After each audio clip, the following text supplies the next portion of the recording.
ई-स्क्वायर स्कول system के होनहार शागिर्दों, उर्दू की तीसरी जमात का अगला लेक्चर आपके सामने है। आपने हम्द पढ़ी। पिछले लेक्चर्स में आपको हम्द पढ़ाई गई और उसके तमाम अशार की तशरीहात और मुश्किल अल्फाज के माना आपको समझाए गए। हम्द के तमाम अदायगियों, माना, तफ़हीम, मिसरे मुकम्मल करना और अल्फाज साजी के साथ साथ हरूफ को अलग करके लिखने की तमाम अमली सरगर्मियाँ आप पिछले लेक्चर्स में अच्छे से समझ चुके हैं। सफ़ा नंबर 5 पर दी गई अगली किताबी अमली सरगर्मी हल करें। इस सरगर्मी को हल करने के लिए आपको याद रखें को देखना होगा। याद रखें ऐसे अल्फाज जिनका माना या मतलब एक हो, यानी कि एक जैसे माना हो, उन्हें हम माना या मुतरादिफ अल्फाज कहा जाता है। ऐसे अल्फाज जिनका माना या मतलब एक हो, हम माना या मुतरादिफ अल्फाज कहलाते हैं। ये देखें, सवाल है मुतरादिफ अल्फाज को आपस में मिलाएं। पहला लफ्ज़ देखें, निराला। मुतरादिफ अल्फाज को आपस में मिलाने के लिए आपको अल्फाज के माना अच्छे से समझ में आना चाहिए। जिन भी अल्फाज के दो अल्फाज के माना एक जैसे होंगे, आप उन्हें आपस में मिला देंगे। पहला लफ्ज़ है निराला। निराला का मतलब है अनोखा। दूसरा लफ्ज़ है बहर। बहर समंदर को कहा जाता है, बहुत ज़्यादा पानी को कहा जाता है। जलवा यानी कि नज़ारा, ऐसी चीज़ जो नज़र आ रही हो, दिखाई दे रही हो। फलक आसमान को कहते हैं और शय किसी भी चीज़ को कहते हैं। सामने देखें, नज़ारा यानी कि मंज़र या जलवा, चीज़ यानी कि शय, समंदर को बहर कहा जाता है, अनोखा यानी कि सबसे अलग या निराला, आसमान या फलक। अब देखें, आप सबसे पहले निराला को मिलाएंगे अनोखा से, बहर को मिलाएंगे समंदर से, जलवा को मिलाएंगे नज़ारा से, फलक को मिलाएं आसमान से और शय को मिलाएंगे चीज़ से। स्टूडेंट्स, इन तमाम अल्फाज के जिन जिन को मिलाया गया है, इन दोनों अल्फाज के एक ही माना है। इन्हें हमने मुतरादिफ के जोड़े बना दिए हैं। अगला सवाल देखें, दिए गए जुमलों में हुरूफ इजाफत का, की, के लगाकर जुमले मुकम्मल करें।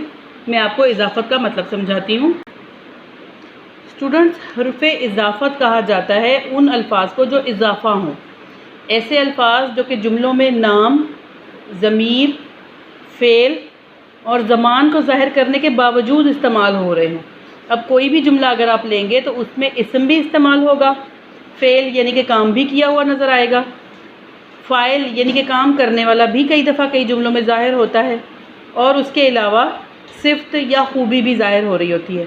तो इन तमाम चीज़ों को लेकर हुरूफ इजाफत यानी कि का, की और के जुमलों को जोड़ने के लिए इस्तेमाल होते हैं, या उनको निस्बत के लिए इस्तेमाल किया जाता है। कि जैसे अल्लाह ताला की शान सबसे निराली है, अगर आप जुमला बोलेंगे कि अल्लाह ताला शान सबसे निराली है, तो इसमें अल्लाह ताला की इजाफत या निस्बत के लिए का, की और के ज़रूर लगेंगे। यहाँ जुमलों को मुकम्मल किया जाएगा। अल्लाह ताला की शान सबसे निराली है। दरियाए नीलम का पानी साफ़ और शफाफ है। सना ने हिना को सालगिरह का तोहफ़ा दिया। हामिद के घर आज दावत है। सूरज की रोशनी और हरारत इंसानों के लिए नेमत है।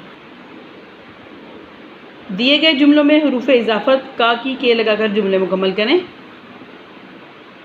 अल्लाह ताला की, दरियाए नीलम का, सालगिरह का, हामिद के घर, सूरज की रोशनी।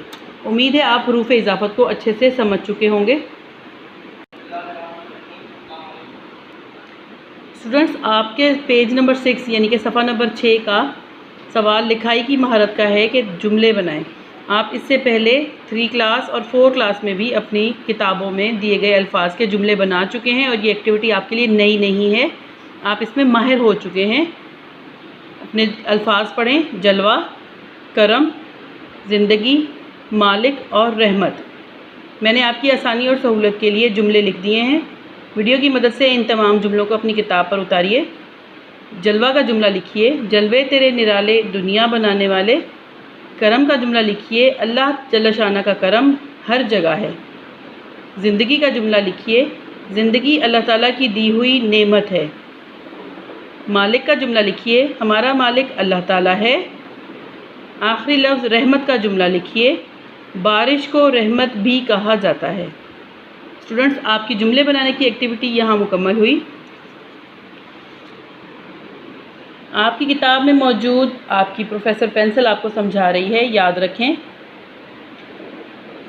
جس خیال کو مد نظر رکھتے ہوئے شاعر کوئی نظم لکھتا ہے وہ اس نظم کا مرکزی خیال کہلاتا ہے۔ کس بھی خیال کو مد نظر رکھتے ہوئے دیکھیں، حمد میں شاعر نے اس خیال کو سوچا کہ مجھے ایسی نظم لکھنی ہے جس میں اللہ تعالیٰ کی تعریف بیان کی گئی ہو، تو اس نظم کا مرکزی خیال اللہ تعالیٰ کی صفت کرنا ہے۔ نعت میں نظم لکھتے ہوئے شاعر اس خیال کے ساتھ نظم لکھتا ہے کہ مجھے حضور پاک صلی اللہ علیہ وسلم کی تعریف کرنی ہے، تو وہ نعت کہلاتی ہے۔ اگر آپ دیکھیں گے آپ کی بک میں دی گئی کچھ اور نظمیں، جیسا کہ آپ کی کتاب میں سبق نمبر 6 ایک نظم ہے جس کا نام ہے رات دن، اور اس میں شاعر نے دن اور رات کے بدلنے کے بارے میں بات کی ہے کہ کیسے اللہ نے بنائے رات دن، کیسی حکمت سے سجائے رات دن۔ صبح آئی تو اجالا آ گیا، شام آئی تو اندھیرا چھا گیا، دن ہوا تو لوگ سارے جاگ اٹھے، رات آئی چاند تارے جاگ اٹھے۔ دن بنا ہے کام کرنے کے لیے، رات ہے آرام کرنے کے لیے۔ دیکھیں اس نظم میں بھی تو شاعر نے 2 لائن کے شعر ہی بنا کر بتائے ہیں، لیکن اس نظم کا مرکزی خیال دن اور رات کی اہمیت کے بارے میں ہے۔ کتاب کا آخری سوال یہ ہے، سوال نمبر 8، آپ کو اس حمد کا مرکزی خیال اپنی کاپی میں لکھنا ہے۔ اسٹوڈنٹس، آپ اچھے طریقے سے تمام حمد کو پڑھ چکے ہیں۔ حمد کا مرکزی خیال یعنی کہ تمام سوچ، جو شاعر نے جس سوچ کے ساتھ اس نظم کو لکھا ہے اسے اپنے الفاظ میں اپنے اپنے رجسٹر میں تحریر کریں۔ ہوم اسائنمنٹ کے لیے آپ کو سوال نمبر 8 دیا جا رہا ہے، حمد کا مرکزی خیال اپنی کاپی میں لکھیں۔ اپنا خیال رکھیے، اپنی پڑھائی پر توجہ دیجیے اور اپنی ویڈیوز کی مدد سے اپنی پڑھائی کو جاری رکھتے ہوئے اپنی پڑھائی کو آگے بڑھائیے۔ بہت شکریہ۔